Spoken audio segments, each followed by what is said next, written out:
What's up everybody, I'm EJ from Nocturnal Welding, and this is the first video in the K5 build series. I love it when you do cooking segments.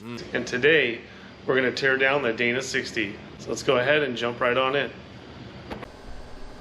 Alright guys, so here's the Dana 60 that I got about 2 years ago, and it's been sitting about 2 years on the side of the house. And so now finally, we got it down at the shop and ready to break down. So I'm looking forward to getting into this, and let's just start tearing it apart. Alright guys, first things first, we're going to remove the cotter pins out of the tie rod end and the steering stabilizer. As you can see here, I'm just using a pair of MIG pliers to pull them through. Quick and easy. So here we are pulling off the tie rod castle nuts with the 1" socket. And it's a 3/4 socket for the steering stabilizer. And then right here we're just using a tie rod separator tool, which makes pretty quick work of it. And then we're just going to pull this off along with the drag link and then move on to the brake calipers. The first thing we got to do is pull out this 1/4" Allen bolt, spray a little Kroil on there to loosen it up. I honestly didn't think that this bolt was going to come out, but we got lucky. We're going to remove the brake caliper, and first we got to drive out this little wedge and then just pull the caliper up and out and then take the brake pads off, and then we'll move on to the hub.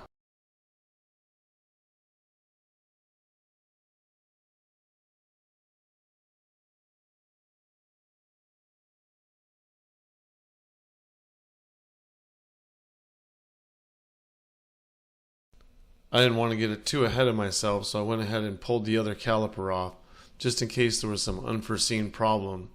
And then we go back over and dive into the hub.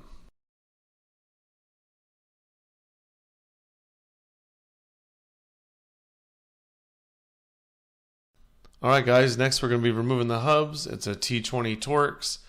We're going to pull these out nice and even because there's a spring back there and we don't want it to bind.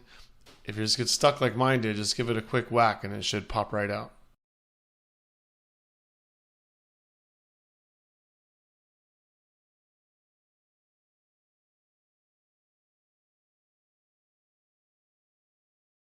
Next we got to remove this little Phillips screw, and then after that there's a snap ring that goes along the whole outside. I just got a flathead screwdriver, tapped it with a hammer and twisted my screwdriver, and then it just pops right out pretty easy.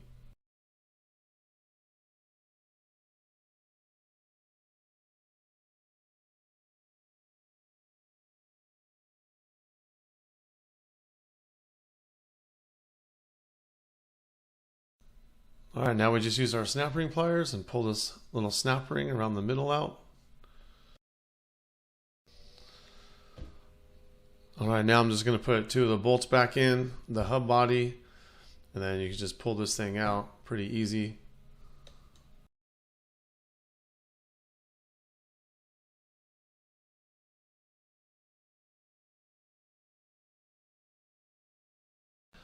If you need to get the spindle nut socket, I got this at Napa. It was a Carlisle Tools 3246 2.5" spindle nut socket.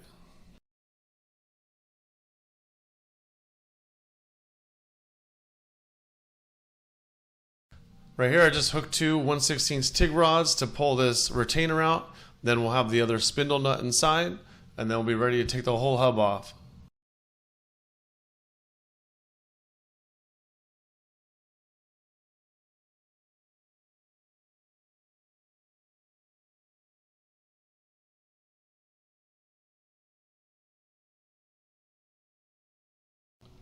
Now we're ready to pull this whole hub off.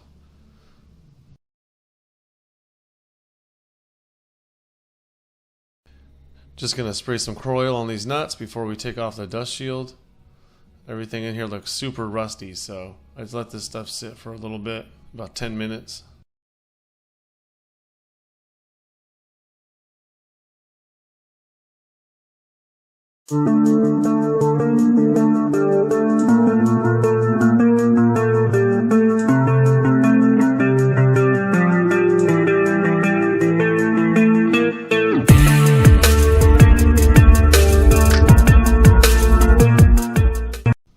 Alright, so now we got the dust shield off. Then I'm going to go ahead and take the tie rod separator and give it a quick little love tap in between the knuckle and the caliper bracket, and then it should pull right off.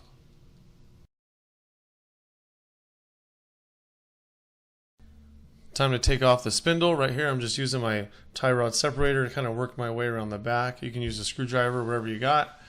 I recommend using a mallet around this thing just in case you slip, you won't damage that spindle surface. Here comes the axle, and now we can move on to the knuckle.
Alright, that thing was super stuck on there, but with the air chisel and some coil, we finally got it.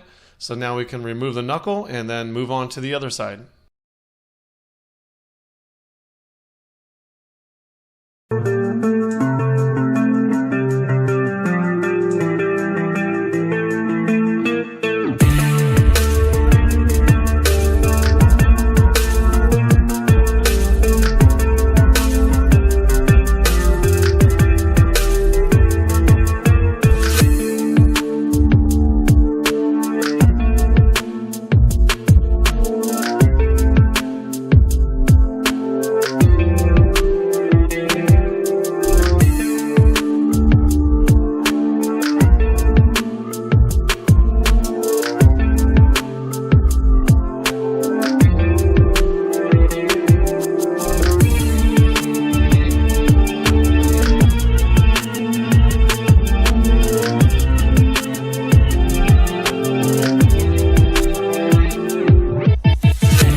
Time to take off this knuckle, so we got to take off this top cap first. It's a 3/4 inch socket.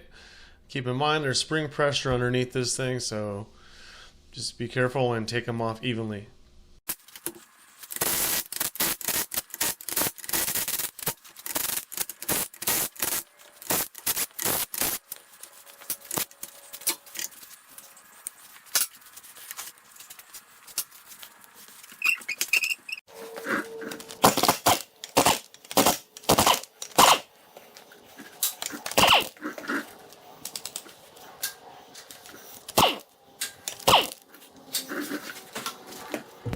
Alright, it was the same thing on the other side. This cap was super stuck, so it was just a mix between the air chisel and the cold chisel, and just going in a circle around this thing until it popped out.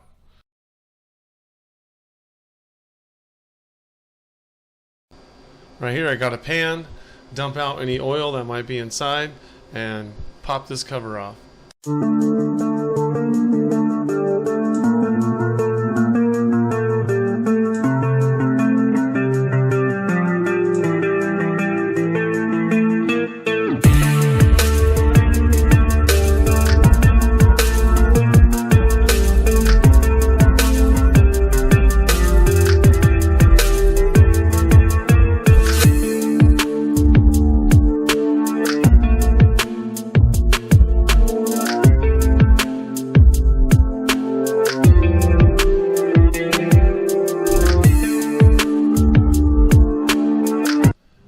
time to remove the carrier. So we got to remove our bearing caps. But before you do that, double check the markings that are on there. Take a picture with your phone. Whatever you got to do, but take note because those have to go back on exactly the way they came on.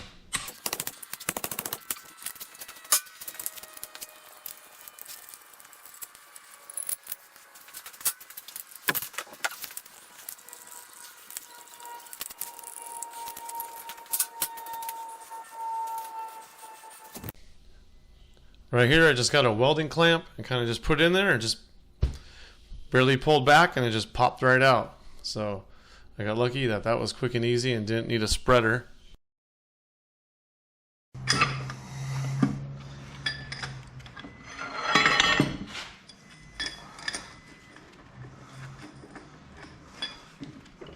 Right here, I used a 1/2 to 3/4, and a 3/4 to 1 inch, and then a 33mm socket that I coned at the end on my belt sander for the pinion nut.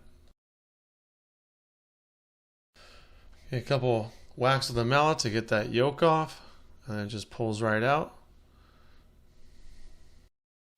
Right here, just give a little push on the pinion.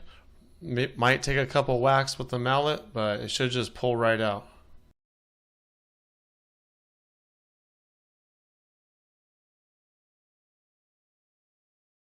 Right here, I just grabbed a piece of 1/2 inch round stock to hit that seal out from the back. It's not a bad idea to keep track of those shims as they come out the front too.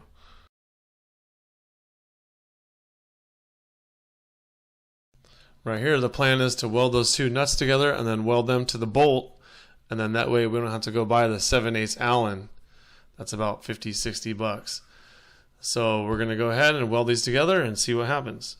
Alright, right here just using a 3M deburring wheel to get all the zinc off the nuts and bolts so it doesn't get all snap, crackle, poppy on us. So we'll get these cleaned up and then we'll be ready to weld.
Alright, all done welding this thing. Wanted to make sure it fits.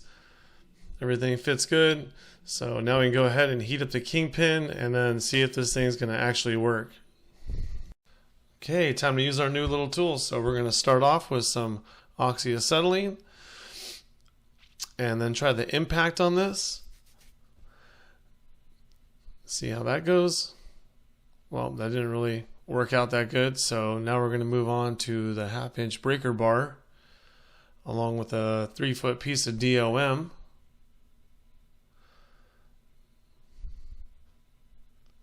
There we go, about right here. I could finally start to put some force on it. And then it just snaps like nothing. It literally felt like 5 foot-pounds. It was worth a shot, but hey, that's what I get for trying to be Mr. Roper. This was late at night when this broke, so I'm going to move on to do something else, but tomorrow I'll go get the correct tool. Alright, just using a 1/2 inch piece of round stock to pop these bearing races out. Just go ahead and hit in a circle. Try not to hit in the middle or you could pop a hole right through the dust cap. It should come out pretty easy. Only 2 races left, so I'm going to use that piece of 1/2 inch round stock to hit down that way and pop that first one out, and then roll this thing pointing straight up, and then use that 1/2 inch round stock to hit that other one down towards the diff cover, and then we'll be done with all that and we will move on to the kingpins.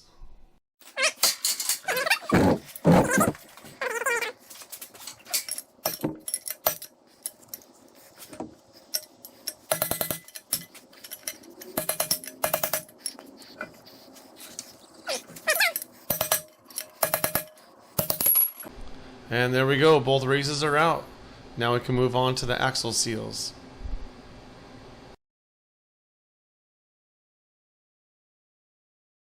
Right here, I'm using a piece of 1 3/4 DOM to pop these seals out. I'll just shove it down the tube, and a couple taps from the hammer knocks it right out.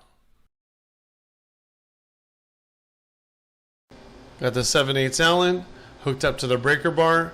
We're going to throw some heat on these kingpins and bust these loose.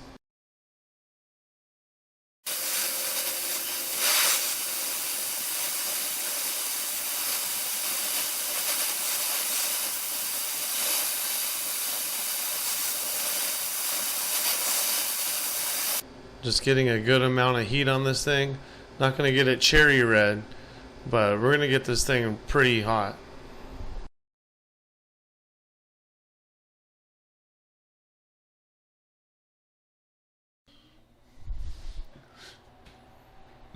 Alright, finally got it. Little heat, a cheater pipe, and some patience, and you'll get it. Now we move on to the next one.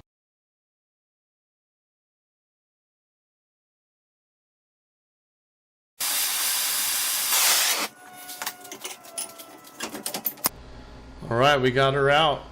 Now we're ready to go take it over to Jose's powder coating up the street and get it all sandblasted down. Alright guys, here we are at Jose's powder coating up the street. They're able to sandblast this thing down and get it back to me in the same day, which was super cool because this was on a Friday and then I could work on it over the weekend. This thing's getting rusty in just one day of coming back from getting sandblasted, so I'm going to go ahead and spray it down with some dry coat, and that'll keep it from rusting until we can get back to it. If you haven't seen this stuff, it just leaves a thin layer on there to keep it from rusting, and then when you need to take it off, you just use some soapy water and spray it down and it comes right off. Pretty cool product. And then in a future video we'll be doing our cut and turn, so we're going to be cutting that weld and then rotating the C's to the proper caster. But let's go ahead and coat this thing down.